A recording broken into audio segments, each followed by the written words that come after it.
Assalamualaikum warahmatullahi wabarakatuh. Sampurasun.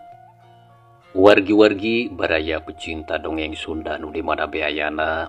Alhamdulillah urang sadayana dipanjangkeun yuswa kalayan tiasa petepang dangu deui sareng sim kuring dina acara carita Sunda tanapi dongeng Sunda. Urang ngadongeng deui mitra, urang nuluykeun hanca carita anu kamari katunda masih dina judul Jangji Nu Mawapati hasil karya tanapi karangan Amburos anu mana ayeuna bagian ka-62 na. Kasugri kaum dangu dina jujutan hanca carita anu katunda khususna ka Sarip anu mana harita nepungan adina nyatana Neng Epa samalah geus dijelaskeun yen anu jadi bapana Juragan Pardi parantos tilar dunia. Eta hancatnya sumaga mitra ame tejang kolong kena waktos urang pusirkeun deui perhatian urang kana ieu carita.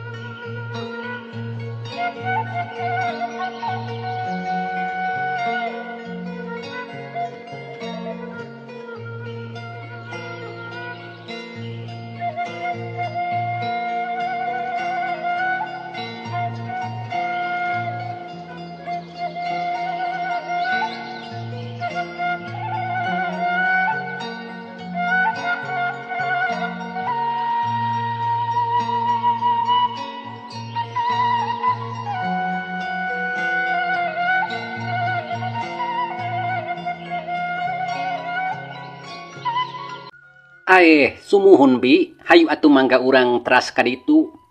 Nya hayu atuh Aden.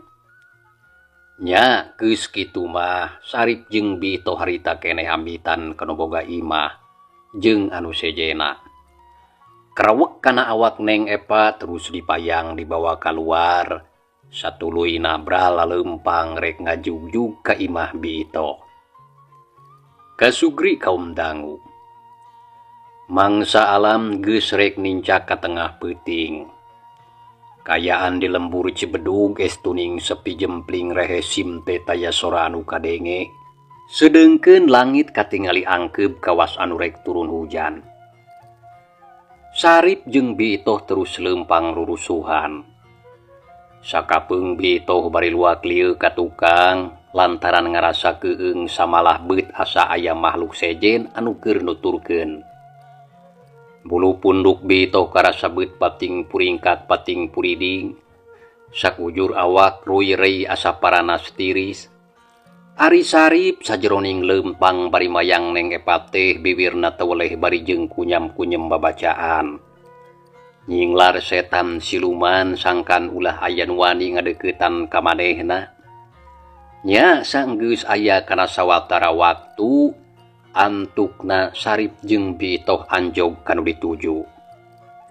Diburuan katingali caang lantaran diseungetan ku obor. Kalacat Sarip jeung Bito hunggah geus kitu sup ka jero imah. Kasampak di dinya harita loba jalma anu keur ngariung ngaremitan layon Juragan Pardi anu katempo ngajepat nyangirah ngaler. Sarta dirurub ku samping kebat.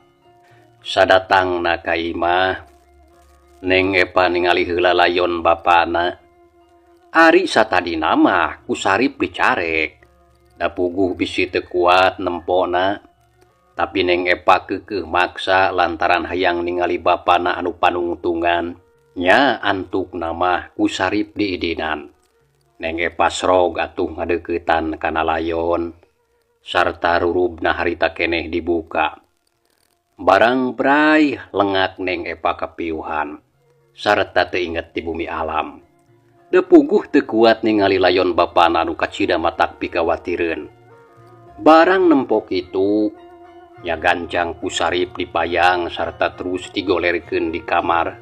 Awakna ngarempreh teu walakaya. Rap disimbutan. Sarip rumenghap narik napas. Geus kitu kaluar ti kamar. Gek diuk gigireun Mang Ocin milu ngariung jeung anu sejena. Sedengkeun ari Neng Epa ditungguan ku Bito, saeutik oge teu dijauhan. sabab ngarasa hariwang kana kaayaana sok bisi kumaha onam.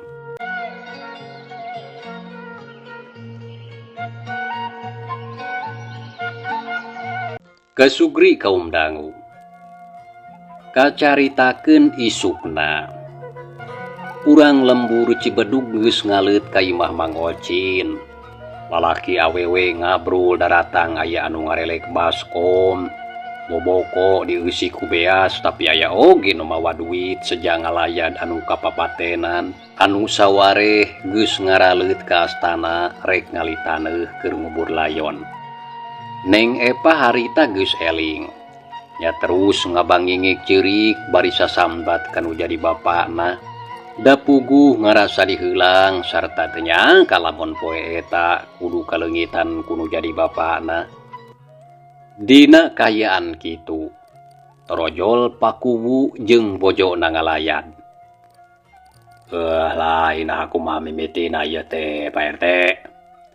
Jeung naon sababna Juragan Pardi beut nepi ka kudu ngalaman maot ku cara anu sarupa kieu?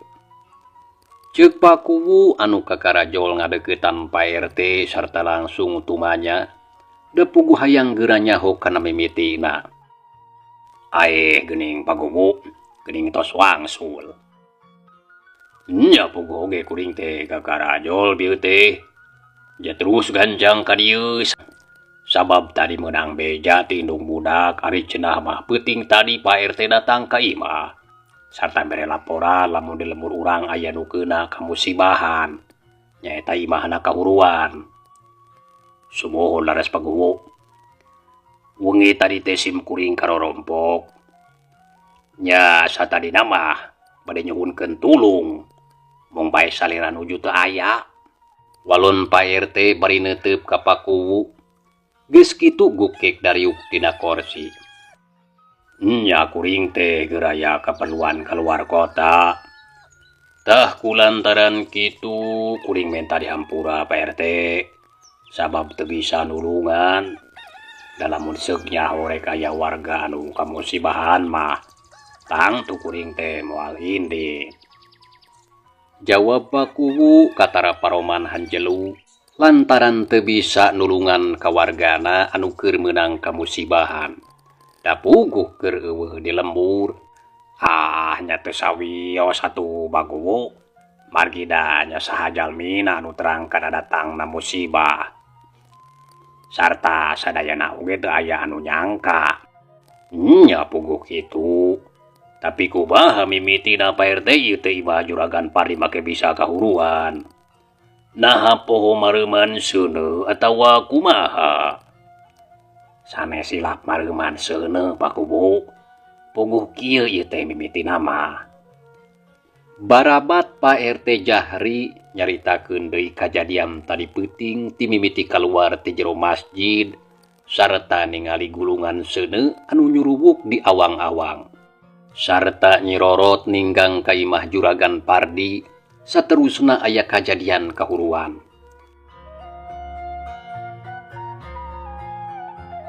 Tah kitu Pakuwu ari kawitna mah. Puguh oge mata heran. Pak RT mungkas sakabeh caritana. Terus ngareret ka Pakuwu anu harita keur pogot ngabandungan. Sakapeung katingali gogodeg. Sakapeung sok terus kumecrek. Hae bener lamun kitu mah mata keran ieu mah Pak RT. Tapi naha seuneu naon make jeung datangna ti luhur? Tanya Pakuwu tarangna rada kerung da puguh ngarasa heran.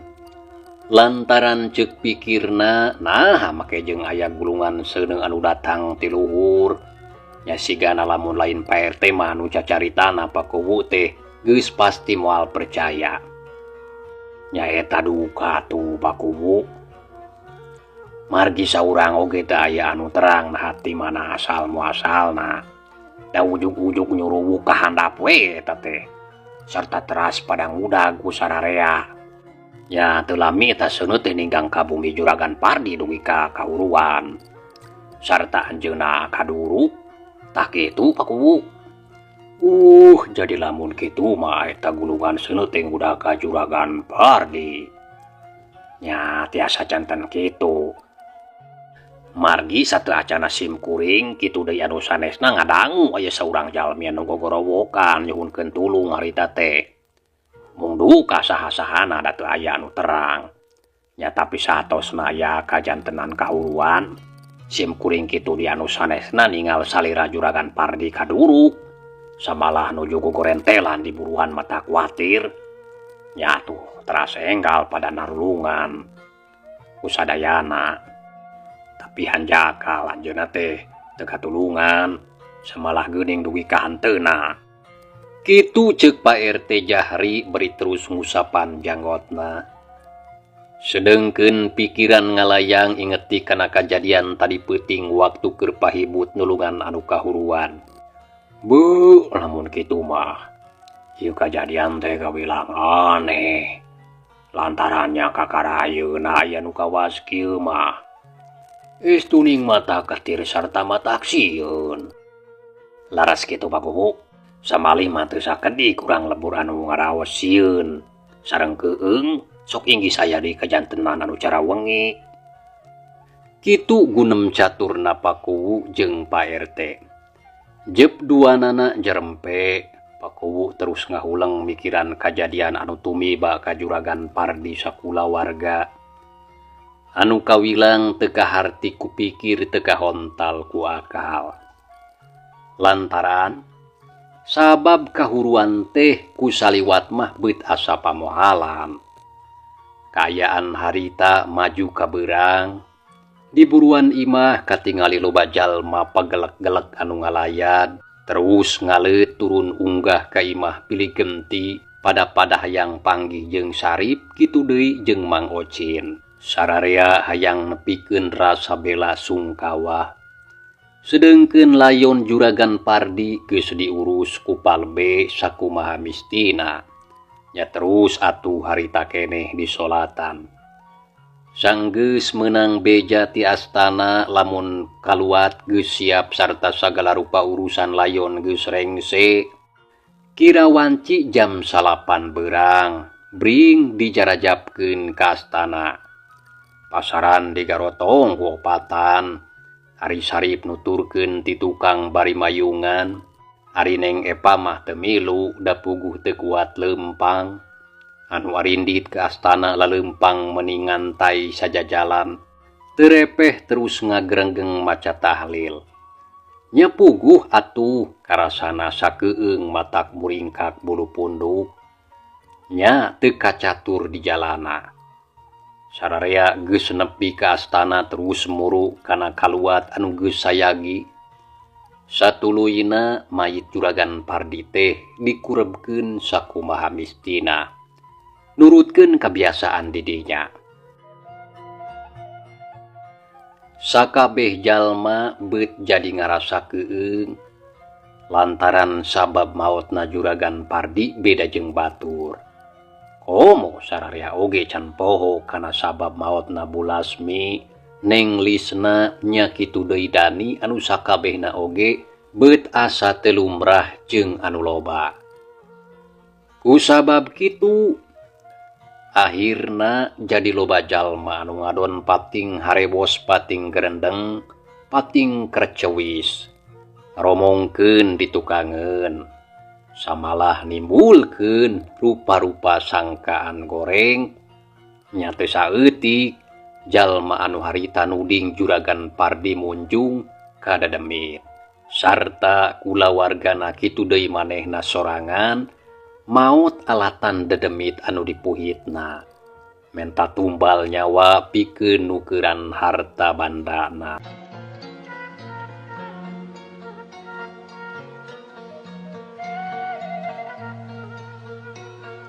Lain Udin kuring mah beut jadi inget ka Juragan Pardi jeung kulawargana nya. Lamun seuk diperhatikeun mah sabab baotna teh beut teu luyu jeung batur. Lantaran samemena sok dimimitian ku ayana kajadian-kajadian anu matak sieun sarta teu mata kaharti. Ceuk Mang Sukir ngarewos ka Mang Udin anu keur nangtung gigireun. Heueuh bener euy. Kitu cek pikiran kuring oge tapi naon sabab nanya. Walon Mang Udin bari ngareret ka Mang Sukir anu keur ngusapan jangotna. Nya sari kana sababna mah teu nyaho kuring oge. Tapi da geuning geus tilu urang kula wargana teh.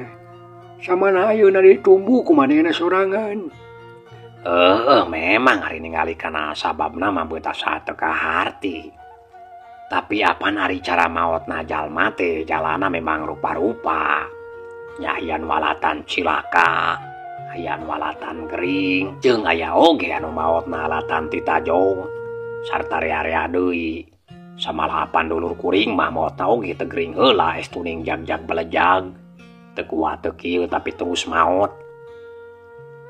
Tapi ari kula warga Juragan Pardi mah maotna teh sakabehna oge asa kawilang teu wajar sarta teu ilahar jeung anu rea. Ceuk Mang Udin ngomongna lalaunan. Samalah terus luak liuk sabab bisi caritaana aya nu ngadenge. Da puguh harita teh keur loba jalma. Puguh kitu mah tak heran kuring oge. Lain euy, buah-buah Juragan Pardi teh munjung mata kalaman kajadian kitu oge. Sigana harta badana teh ladang anu teu halal sarta dedemit anu dipuhitna menta wadal. Tah kitu kacurigaan kuring mah. Ceuk Mang Udin nembrakeun kacurigaan hatena. Nya bisa jadi meureun kitu. Manehna teh sigana munjung. Tembal Mang Sukri. Geus kitu jep duana najar empe. Sabab anu ngobrol teh kapotong kuring sena anu ngurug kuburan. Sabot keur kitu. Ngong kadenge palebe biantara minangka ngawakilan kula warga Juragan Pardi anu eusina menta dihampura sarta menta doa keur arwahna Juragan Pardi sangkan ditarima iman Islamna dihampura dosa jeung kasalahanna ku Allah Subhanahu wa taala. Disambung ku mere pepeling kasakumna anu hadir sangkan salaku manusia anu hirup di alam dunia ulah kajongjonan lantaran tina hiji waktu sararea oge geus pasti kudu mulang ka alam kalanggengan.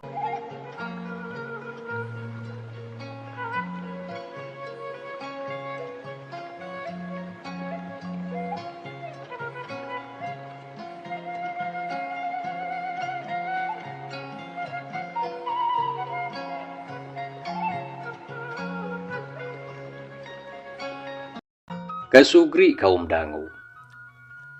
Teu lila palebereng se biantarana. Sarta teu poho nganuhunkeun kasakumna anu haradir anu geus bela ka Juragan Pardi nepi ka beres ngurabkeun. Canggeus kitu mah bring baralik Mang Ocin katingali paromana alum nya kitu deui Sarip katempo mending wuyung. Da puguh hate nangarasa sedih jeung nalangsa. Sabab ayeuna mah salain Tineng Epa geus teu boga kula warga anu sejen. Sarta tangtu hirup teh bakal karasa keueung cuang cieung taya batur pikeun pakukumaha. Sarta eueuh anu bisa dipuntangan. Nya sok sanajan aya Mang Ocin oge, tapi da lain kolot sorangan. Hirup Sarip jeung Neng Epa ayeuna mah lir ibarat anak hayam anu ditinggalkeun ku indungna. Maranehna kudu diajar ngoreh sorangan pikeun neruskeun kahirupan. Ya Allah Gusti, nya kedah kumaha atuh abdi neruskeun kahirupan. Indung bapa kitu deui dulur anu sejen ayeuna tos teu aya. Beut asa keueung ieu teh karasana lamun kieu mah kawasirup teh geus eueuh hartina. Kitu ceuk grentes hate Sarip. Bari jongjon leumpang nuturkeun batur, pikiranna terus ngacangcang kanu teu pararunggu. Samalah Sarip oge tumanya kana dirina. Naha kirana bakal mampu atawa henteu pikeun neruskeun kahirupan di alam dunia. Ama, Ibu, ieu abdi nya kedah kumaha atuh saterasna. Sarip sasambat ka indung jeung bapana anu harita geus tilar dunia. Cimata keluar juuh masuhan kana pipi. Nya gancang disusut ku baju anu katingali geus kotor da puguh ti kamari can disalin. Sarip terus lempang bareng jeung batur di tengah jalan nungtutan papisah terus marulang ka imahna sewang-sewangan. Mang Ocin geus lempang ti heula samalah geus rek nepi ka imahna. Ari Sarip mengkol ka katugu maksudna rek nyelang ningali heula imahna anu tadi peuting kahuruan. Da puguh hayang ningali beurangna sarta teu sakumaha lila geus nepi kanu dituju. Nya atuh barang gok oge Sarip meuning ngajenghok lantaran kayan imahna geus beak tinggal nyesa dapurna saeutik. Salain teh eta mah sakabehna oge geus jadi areng jeung lebu. Astagfirullahalazim, ya Allah Gusti geuning dugi ka kieu. Ceuk Sarip bari melong kana imah anu katempo harita geus jadi lebu jeung areng, patalayah ngalayang pasolengkrah ka mana-mana. Panon Sarip rarat reret nitenan kasabudeureun tempat. Breh katempo mobilna masih keneh aya ngajugrug, tapi sesa kaduruk. Samalah geus ruksak sarta moal bisa dipake. Ningali kitu Sarip ngarakaca hatena. Lantaran tetela kahuruan tadi peuting teh geus meakeun sagala rupana. Tetela imah aing teh geus beak kabeh. Tapi alhamdulillah sanajan kitu oge aing jeung Epa salamet sarta masih keneh dibere umur, tapi nya kumaha aing neruskeun hirup. Sigana harta banda anu aya di jero imah kabeh oge geus beak dihakan seuneu. Sarip harita ngomong sorangan. Geus kitu terus kurah koreh nya susuganan manggih barang anu masih keneh bisa digunakeun. Tapi sanggeus aya kana sawatara waktu reg Sarip teh eureun lantaran teu manggihna naon kalah capek teu puguh. Tetela sakabehna oge kawasna harta banda aing teh geus beak. Ceuk Sarip bari terus ngusap kesang anu ngoprot tina tarang. Leng ngahuleng ras inget kana duit hasil usahana anu ditunda di jero lomari di kamarna. Samalah Sarip oge inget lamun bapana nunda duit anu loba jeung perhiasan titinggal indungna. Tapi sigana mah ayeuna sakabehna oge geus beak kaduruk taya anu nyesa. Barang inget kadinya, Sarip mending ngarahu, atena ngarasa seunggah. Nya geus kitu ngaleos ninggalkeun eta tempat bari mawa hate anu nalangsa. Teu sakumaha lila Sarip geus nepi kanu dituju. Kalacat unggah, sup ka jero kasampak di dinya ya Pak RT, Mang Ocin jeung sababaraha urang tetanggana anu keur gunter ngarobrol. Gek Sarip milu ngariung jeung anu sejena. Ningali Sarip datang Mang Ocin katingali bunga. Aden, nyantos di mana heula? Kupun emang ti tadi diantosan. Tanya Mang Ocin bari neuteup ka Sarip anu kakarajol. Puguh abdi teh tadi nyelang ningal heula rompok, Mang. Mung bade aya naon ngantosan abdi? Naha aya priyogi anu penting, Mang? Ah, teu aya naon, Aden. Mung Mang cerada hariwang sok bilih sarira ku naon. Sajabi ti kitu tuang rai kita tadi nyaroskeun. Aduh, hapunten Mang rumaos abdi teh teu unjukan heula. Margi tadi teh teu sabar hoyong ningali kayaan rompok dina waktu siangna. Memanawian aya keneh barang-barang anu masih keneh tiasa digunakeun. Tapi hanjakal geuning. Sadayana oge tos seep kaduruk rompok teh. Mung kantun lebuna we sareng areng meuni pasolengkrah ayang-ayangan. Walon Sarip meuning ngarahuh luk tungkul. Tingali kitu Mang Ocin Pak RT nya kitu dia anu sejena ngarasa sedih. Sararea oge milu prihatin kana nasib anu ayeuna keur karandapan ku Sarip. Anu geus kalengitan kolotna kitu di harta bandana. Tangtu eta sakabeh teu gampang. lantaran kajadiana estuning ngadadak pisan. Aden. Nya mugi bae cing sabar sareng tawakal. Sarta cing kiat tina pelebah mayunan cocobi. Da urang mah mung sakadar manusa. Hirup jeung huripna urang nyatang tugas aya anu ngaturna. Tong boro harta banda. Da puguh nyawa oge lain boga urang. Lamun geus cunduk kana waktuna urang kudu mulang, ya geus pasti moal aya anu bisa nolak. tah kulantaran kitu mending oge ayeuna mah ikhlaskeun sagala rupa anu kajadian. Da sadayana oge geus jadi titis tulisna. Salira Aden kedah cing emut kana purwadaksina. Sarta kedah emut lamun salira Aden ngagaduhan tanggung jawab kanggo nalingakeun sareng ngapi ngajaring ka tuang rai. Sakumaha amanat anu tos didugikeun ku tuang rama sateu acan anjeunna pupus. Ceuk Pak RT mere pepeling ka Sarip sarta ngengetan.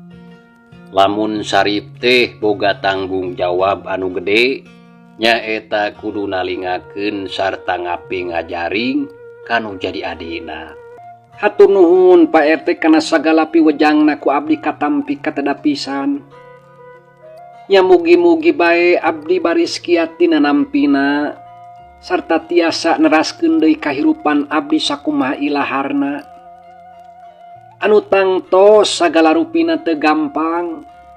Margi abdi teh ngagaduhan tanggung jawab anu kalintang ageungna.